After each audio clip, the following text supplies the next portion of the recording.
దేశ ప్రజలకు reserve bank of India మరో గుడ్ న్యూస్ చెప్పేందుకు సిద్ధమవుతోంది. ఇటీవల ఆర్బీఐ రెపో రేటును 25 బేసిస్ పాయింట్ల మేర తగ్గించిన విషయం తెలిసింది. గతంలో 5.50% ఉన్న రెపో రేటును 5.25% పరిమితం చేసింది. 3 రోజుల పాటు జరిగిన ఆర్బీఐ ద్రవ్య పరపతి విధాన సమీక్షా సమావేశంలో ఈ నిర్ణయం తీసుకున్నారు. ఆర్బీఐ ప్రకటనతో బ్యాంకులన్నీ వడ్డీ రేట్లను తగ్గిస్తూ వస్తున్నాయి.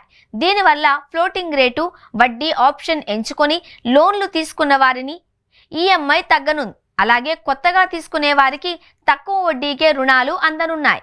ఈ క్రమంలో త్వరలో ఆర్బీఐ మరోసారి శుభవార్త అందించనుంది అని తెలుస్తోంది. అదేంటి అంటే ఆర్బీఐ మరోసారి రెపో రేటును తగ్గించనుంది అని తెలుస్తోంది. ఫిబ్రవరిలో మరోసారి ఆర్బీఐ మానిటరీ పాలసీ సమావేశం జరగనుంది.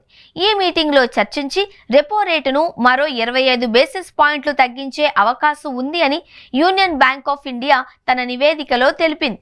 ఇదే జరిగితే ప్రస్తుతం 5.25%గా ఉన్న రెపో రేటు 5% పడిపోనుంది.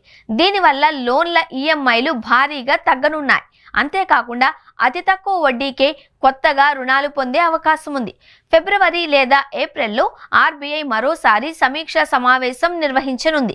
కఠినమైన పరిస్థితుల క్రమంలో ఫిబ్రవరిలోనే సమావేశం జరిగే అవకాశం ఉంది అని, రెపో రేటును తగ్గించే అవకాశం ఖచ్చితంగా ఉంది అని తన రిపోర్ట్లో వెల్లడించింది. రెపో రేటును 5% దిగువకు కూడా తగ్గించే అవకాశం లేకపోలేదు అని యూనియన్ బ్యాంక్ ఆఫ్ ఇండియా తన నివేదికలో పొందుపరిచింది.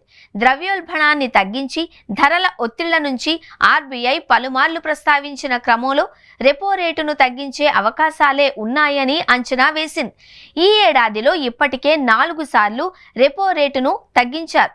వచ్చే ఏడాదిలో తగ్గిస్తే రుణాలు మరింత చౌకకు లభించే అవకాశం ఉంది. మరి ఆర్బీఐ ఎలాంటి నిర్ణయం తీసుకుంటుందో చూడాలి.